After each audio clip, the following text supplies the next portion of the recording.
Sometimes life gives us a second chance, but to seize it, we must risk everything. They met in a place where a person is left alone with nature, and only there did they realize that the real storm was not outside, but within them. The highlands have always attracted those seeking adventure, redemption, or oblivion. For James, the mountains were salvation. Here he found the silence that had been absent in his previous life.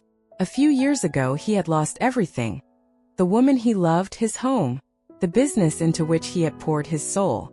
He had learned to live with the pain, hiding in nature, in the cold winds and endless expanses where he could be alone with his thoughts. This time he set off into the mountains without a clear goal, just to walk until his strength gave out, until his mind was free from tormenting thoughts.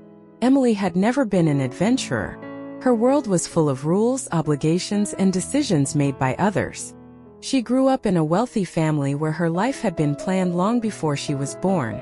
Her career in journalism was her small act of rebellion, an attempt to prove to herself that she was capable of making her own choices. But even in this, she always took the safest route. Until now, she had decided to write an article about people who found themselves through solitary travel. Her editor, giving her a skeptical look, suggested, "If you want to write an honest piece, try it yourself." That was how she ended up in a group of tourists heading into the dangerous highlands. She hadn't anticipated just how difficult the journey would be. Her backpack felt heavy, the air was thin, and fear never left her for a second. Their paths crossed by chance. Emily's group was moving along a narrow mountain trail when she stumbled and nearly fell into a ravine. At that moment, a strong hand grabbed her wrist and held on. She looked up and saw him, a tall man with piercing gray eyes. His face was rugged, sun-kissed, as if carved by nature itself. "Careful," he said hoarsely, pulling her back. She couldn't find the words to respond. She simply nodded. James released her only after ensuring she was steady. "You're not used to trails like this, are you?" he asked. "Not really," she muttered, feeling her cheeks burn. "Then stay close to the others. Things can change in an instant out here." She nodded, thanked him, and returned to her group. But she couldn't stop thinking about him. Who was he? Why was he traveling alone? There was something elusive in his eyes. A sadness? A shadow of the past? James remembered her too. She looked out of place in these mountains, with her neatly braided hair, delicate fingers clutching the straps of her backpack, and the uncertainty in her eyes. He wasn't used to lingering on people, but there was something different about her. He couldn't explain it. Later that evening, their paths crossed again. The group had stopped to camp at the foot of the cliffs. James had pitched his tent a little farther away, preferring solitude. But when he went to fetch water, he came across Emily struggling to light a fire. Unsuccessfully. "Here," he said, crouching beside her and striking a flame with ease. She sighed. "Thanks. I tried, but I guess I have two left hands." "It's not hard. You just need the right technique. Do you come to the mountains often?" He nodded, staring into the fire. "It's easier to breathe here." She studied him intently. "Do you have a reason for going so far?" He smirked, but there was no humor in it. "Do you have a reason for going somewhere so dangerous?" She didn't answer right away. Then, after a brief hesitation, she said, "I'm searching for the truth. For myself. I want to understand who I am, beyond other people's expectations." James looked at her with curiosity. He hadn't expected that answer. He had assumed she was just another thrill seeker. But there was sincerity in her eyes. "And? Are you finding it?" "Only more questions," she said with a small smile. They sat by the fire longer than they had intended. James couldn't remember the last time he had spoken so easily with someone. Emily felt like she could be herself around him with no pretense. They didn't know that this was just the first night before the greatest storm of their lives. Tomorrow everything would change. The next morning, the sky over the mountains darkened. Thick clouds loomed over the ridges, and the air turned cold and foreboding. Experienced hikers knew a storm was coming, but they hoped to pass the dangerous sections before it arrived. However, nature had other plans. The group moved along a narrow trail by the cliff's edge. James walked at the back, watching Emily, who tried to appear confident, though her uncertain steps betrayed her inner tension. The wind grew stronger, becoming more piercing, but no one dared to stop. At that moment, none of them knew that soon, each would face the relentless force of nature head-on. The first strike came unexpectedly. A loud crack echoed from above, and soon chunks of ice and snow began to rain down on them.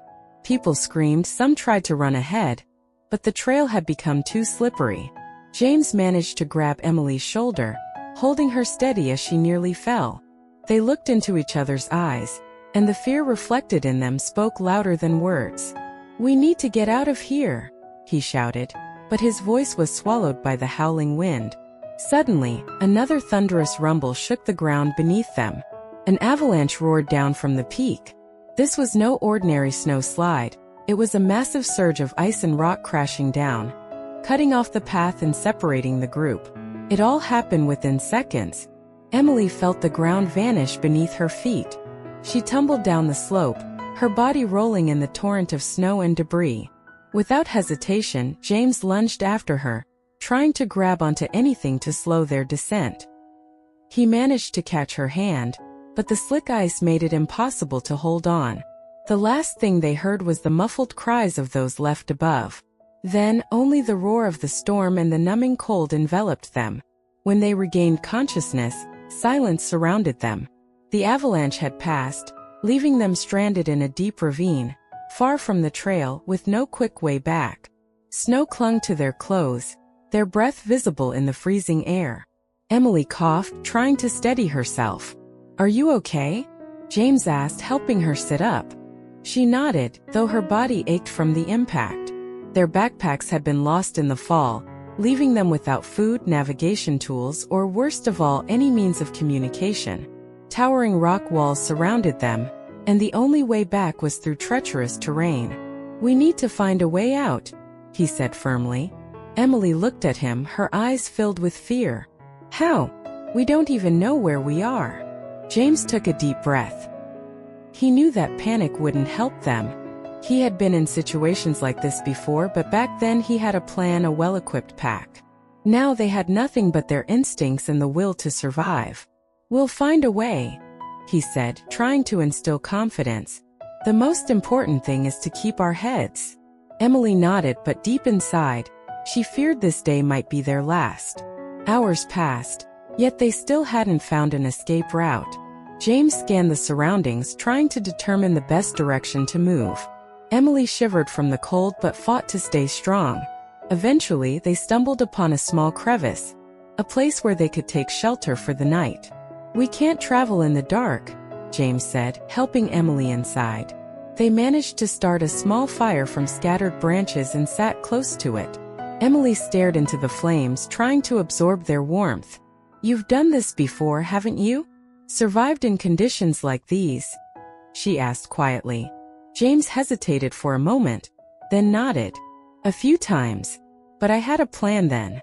Now we have only ourselves to rely on." Emily sighed. "I never thought I'd end up in a situation like this. It all seems so simple, a hike, an article, new experiences. But now I'm terrified." "That's normal," he said, watching her closely. "The key is not to let fear take over." She nodded, though her eyes still showed unease. The night deepened around them, the wind howling through the ravine, as if warning them that the real test was yet to come. The night in the mountains was merciless. The temperature dropped rapidly, and even the weak fire they had managed to light couldn't fully warm them. James knew that if they didn't stay warm, their bodies would start losing heat, leading to fatal consequences. He pulled off his jacket and draped it over Emily. "No, you'll freeze," she tried to protest, but he just shook his head. "I'll manage. You need it more." Emily wrapped herself in the jacket, her lips trembling, but she forced herself to sit closer to the fire. James kept a close watch on her condition. He had seen people succumb to hypothermia before and knew that if her body temperature dropped too low, she might fall asleep and never wake up.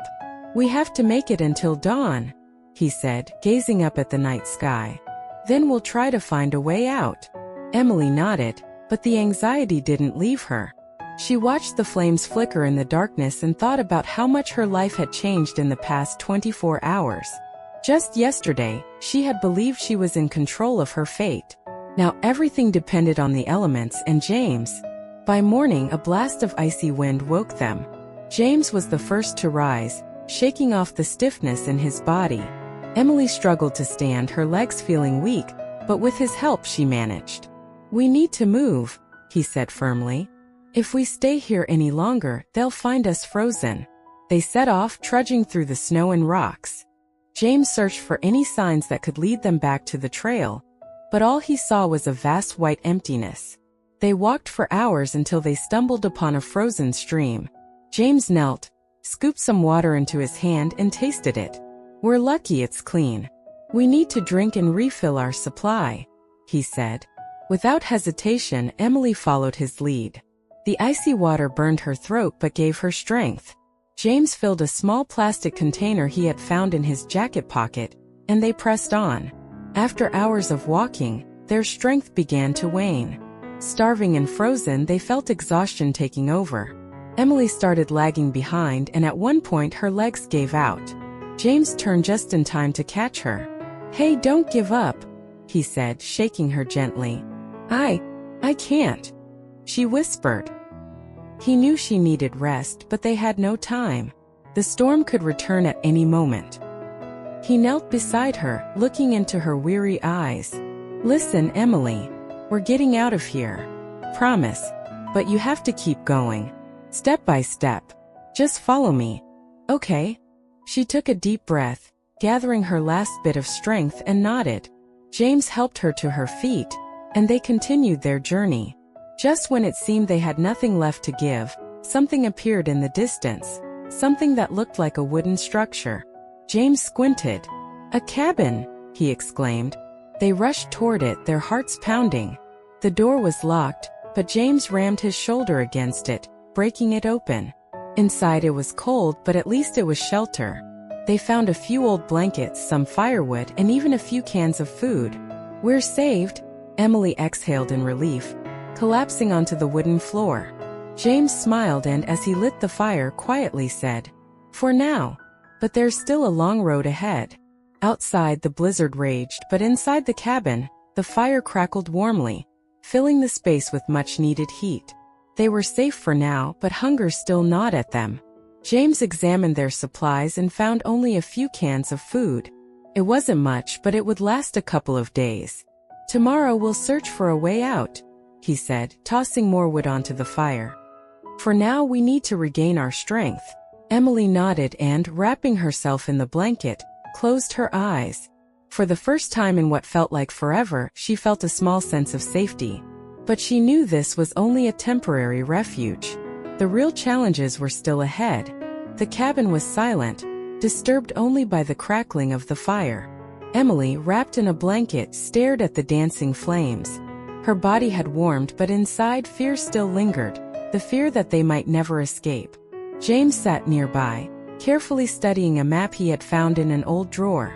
"There is a way out," he muttered. "According to the markings, there should be a trail leading down not far from here. But we need to wait until dawn." Emily nodded, but anxiety twisted in her chest. She feared the storm would cut off their path. She feared losing the only person who had helped her survive. "James," she said softly, unsure how to continue. He looked at her, and in his gaze she saw exhaustion but also something else, concern. Not the distant, obligatory concern she had been offered in her past life, but something warm and genuine. "We'll make it," he said firmly. "I won't let you die." Emily felt tears welling in her eyes. She wanted to believe him, but what if it was just false hope? "And if we don't?" she whispered, her voice trembling. James paused for a moment, then set the map aside and moved closer. "Then I'll stay with you until the very end. But I'm not giving up." She sighed and, without thinking, placed her hand over his. Her fingers were cold, but the touch was so alive. James didn't pull away. Instead, he squeezed her hand, silently reassuring her that he wouldn't let go. The night passed slowly. They took turns keeping watch by the fire, fighting off sleep. James knew that if he allowed himself to doze off, the cold could kill them. He thought about how strange fate was. Meeting Emily had seemed like chance, but now he felt that without her he might have given up. At dawn they prepared to leave. The wind had calmed slightly, and James knew this was their only chance. "Stay close," he told Emily. "Don't fall behind." She nodded, gripping a walking stick she had found in the cabin's small but useful support. As they stepped outside, the cold hit them like an icy wave. But this time they were ready. Step by step they trudged through the snow, navigating by the map. The frost bit at their skin, but each step brought them closer to salvation. James constantly glanced back, watching over Emily. Her face was tense, but she didn't complain. She had changed over these days. Was it just survival, or was it something more? Hours passed before they reached a section where the snowdrifts became dangerously slippery. Emily took a step, her foot slipped on a rock, and she let out a sharp cry. James turned just in time to see her losing balance. He lunged forward, grabbing her hand. She dangled over the edge, the icy wind whipping against her face. "Hold on!" he shouted, straining every muscle. She clung desperately to his arm, but the snow beneath his feet crumbled, pulling her further down. "No!" His voice echoed off the mountain slopes. Summoning all his strength, he gave one final powerful pull, yanking her out of the abyss. Emily collapsed into the snow, gasping for breath. James dropped down beside her, still gripping her hand. They locked eyes, both realizing just how close they had been to death. And then Emily couldn't hold back any longer. She leaned in, driven by pure instinct, and kissed him. The kiss was warm despite the cold surrounding them. It was filled with fear, relief, gratitude. Everything they had endured together. James didn't pull away. He kissed her back, allowing himself a moment to forget where they were. When they broke apart, Emily looked into his eyes. "I don't want to lose you," she whispered. James tightened his grip on her hand. "You won't." At that moment they both knew. They were no longer just survivors. They had become something more to each other. Now they not only had to find their way out of these mountains, but also decide what would come next. When they finally reached the trail, exhausted but alive, hope ignited in their hearts. In the distance, the first signs of civilization appeared. A weathered hunting outpost with a radio antenna. James quickened his pace, supporting Emily, who could barely move her legs. "Just a little more," he encouraged her. "We're almost there." The outpost was abandoned, but inside, they found an old radio transmitter. James attempted to turn it on. For several long minutes, he adjusted the frequency until at last, a faint voice from the rescue service crackled through the static. "Hello? Can you hear us?" The voice was distorted by interference but still understandable. James grabbed the microphone. "We need help. We're in the mountains near an old hunting outpost. I don't have exact coordinates, but The signal cut out. He tried again multiple times, but the radio remained silent. Still, there was hope. If the signal had gone through, their location might have been tracked.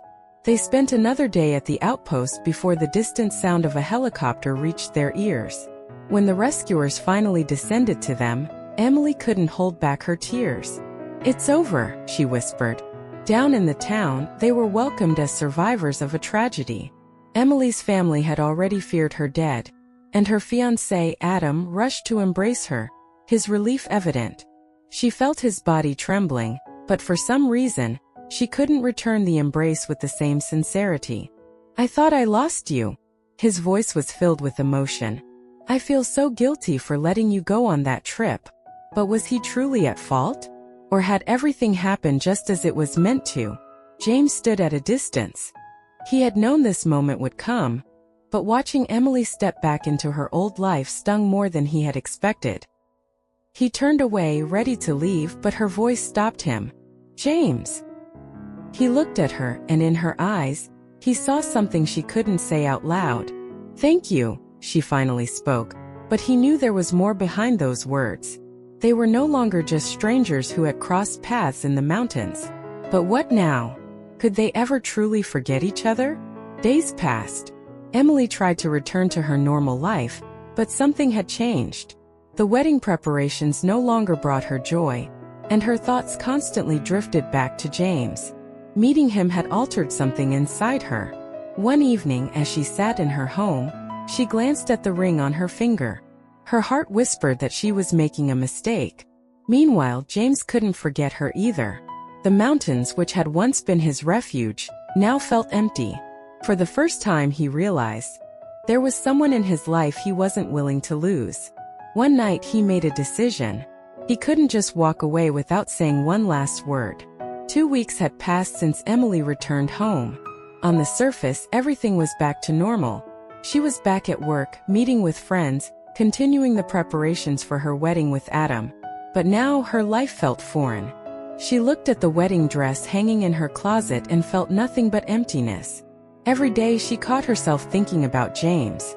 About the way he had looked at her when she walked away. About the things they never got to say. He had saved her, been there for her in the darkest moments, and now he was gone. The thought gnawed at her. She tried to convince herself that it was just temporary, that these were only emotions stirred by an extreme situation. But the more she tried to forget, the stronger her longing for him became. Adam noticed her distance. One evening, he sat beside her and took her hand. "Emily, you've changed. Is something wrong?" She looked at him but couldn't find the strength to tell the truth. How could she explain that after everything she had been through, she was no longer the same person? How could she tell him that her heart now belonged to someone else? "I'm fine," she lied, forcing a smile. But Adam didn't believe her. He could feel her slipping away, and it frustrated him. He had always been in control, but now something was slipping through his fingers. He started watching her more closely, trying to catch whatever had changed. Meanwhile, James was trying to return to his old life. He went back to the mountains, but they no longer felt like the place where he could find peace. Everything reminded him of Emily. He remembered her smile, the way she struggled with herself, the moment she first admitted she was afraid. She had entered his life so unexpectedly, and now without her, he felt like he had lost something irreplaceable. One day, he found her red scarf in his backpack. In that moment, he knew he could no longer pretend everything was the same. He had tried to convince himself it was just a fleeting feeling, but memories of her haunted him with every step. Every day he replayed their conversations, her voice, her touch. He knew that if he didn't act now, he would regret it for the rest of his life. Emily, despite all her efforts, couldn't make herself feel excited about the upcoming wedding. Something was pulling her in another direction, toward another man. One night, she opened her journal and wrote just a few words. "What if I'm making a mistake?" She feared her choice, feared breaking someone's heart. But even more, she feared spending her life with someone she didn't truly love. Adam noticed her distant stares, her long silences. He didn't want to ask too many questions, but the tension between them had become unbearable. On the day of yet another wedding dress fitting, he finally reached his limit. "Emily." His voice was firm but restrained. "You don't want this wedding, do you?" She froze, staring at her reflection in the mirror. In the white gown she looked perfect, but inside she felt nothing. Her voice trembled. She couldn't lie, but she was afraid to say the truth. Adam sighed and stood up. "If you tell me you love me, I'll believe you. I'll accept it. But if you can't..." He paused, looking into her eyes. "Then let's not do this to ourselves." Emily met his gaze, tears welling in her eyes. She couldn't say the words he needed to hear. And Adam understood everything without further explanation. That same day, James bought a ticket to her city. He didn't know what he would say, but he knew he had to see her. And deep down, he hoped she was waiting for this moment too. James sat on the plane, staring out the window. Below him stretched a city he had never been to. Yet it now felt like the only place he wanted to be. He didn't know what he would say to Emily. He didn't know if she even wanted to see him. But the thought of losing her forever was unbearable. For too long he had run from his feelings, hiding behind the walls of solitude. But from the moment he saw her in the mountains, everything had changed. For the first time in years he realized he didn't want to be alone. He wanted to fight. For her. For them. As soon as the plane landed, James rushed to be the first to exit. He knew her address. Don't ask how, he just knew. Maybe because his heart had already led him to her. He hailed a taxi and gave the driver her street name. Feeling his chest tighten with anxiety, Emily sat in her house staring at a suitcase. After her conversation with Adam, she knew she could no longer lie to herself. The wedding wasn't going to happen. Her choice had been made, but that didn't make it any easier. She had betrayed her family's expectations, shattered someone else's plans. But could she live knowing she had betrayed herself? The doorbell rang, making her flinch. She froze, her heart pounding wildly. A voice inside her whispered that it was impossible. Yet she moved toward the door, holding her breath, and opened it. James stood before her. "James," she whispered, barely believing her eyes. He looked just as he had the day they parted. A little tired, but full of determination. Her eyes immediately filled with tears, and a deep, aching warmth spread through her chest. Fear, joy, hope, doubt. It all blended into a whirlwind of emotions. James looked at her as if this moment was the only one he had lived for all these weeks. "I couldn't just let you go." His voice was low, slightly unsteady. "I tried, but I couldn't. Everything that happened to us in the mountains, it wasn't just a memory. It was real. You feel it just as much as I do." Emily let out a shaky breath, clenching her fingers into a fist. She was fighting herself. Her life would be simpler if she just followed the path already laid out for her.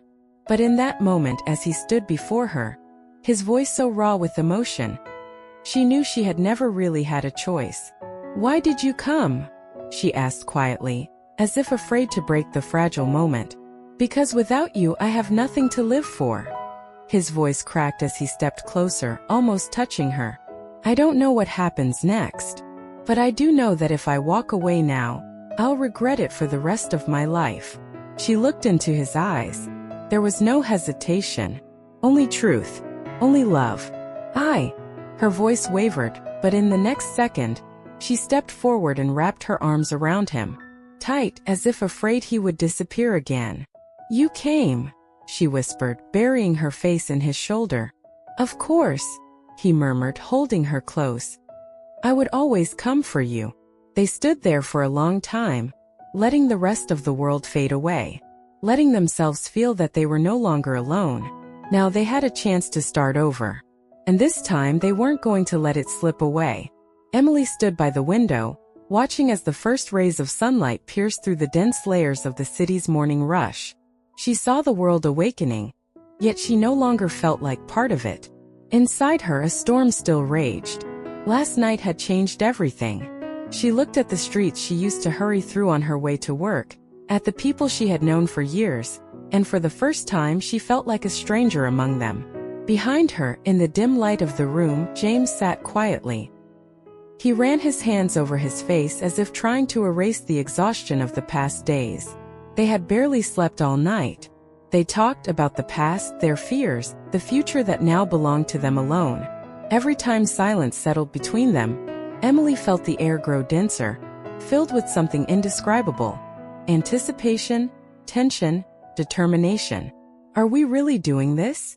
Her voice was barely above a whisper. She was afraid to say the words too loudly, as if it might shatter the fragile reality they were holding on to. James lifted his gaze to her. There was hesitation in his eyes, but not in her. Rather, in the absurdity of a world that forced people to suppress their feelings, to be afraid of living the way they truly wanted. Slowly, he smiled, the corners of his lips twitching slightly, but the warmth in his expression was undeniable. "If you want this as much as I do, then yes. We're doing this." Emily sank down beside him, her fingers brushing lightly against his hand. He immediately intertwined them with his own, as if afraid she might change her mind. She stared at their joined hands, feeling the warmth of his skin, and something inside her finally settled into place.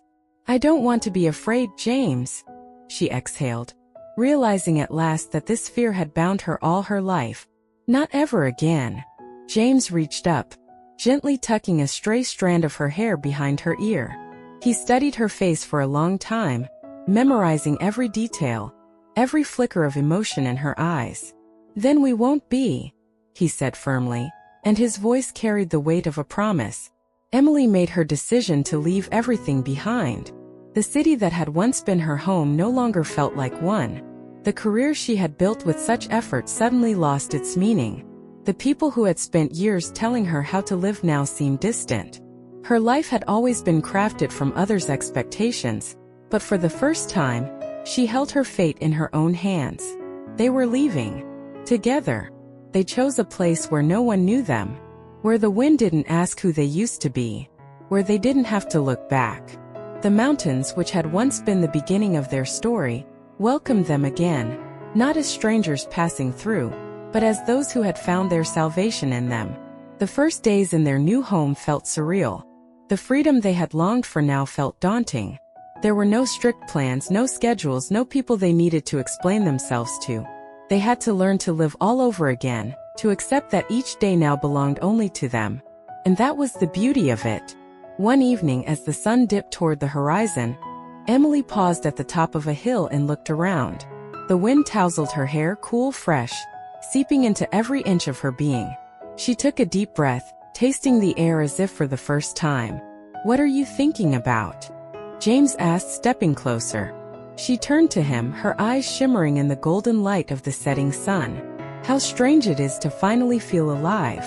James smiled and held out his hand. "Then let's live. For real." Emily took his hand. They stood there, gazing into the distance, knowing the road ahead would not be easy. But that no longer mattered. They were free. Free as the wind. True freedom begins when we stop living by others' expectations and choose our own path, despite fear and doubt. Love and fate offer us chances, but it is up to us to have the courage to take them. Subscribe to the channel and hit the like button so you don't miss more heartwarming stories.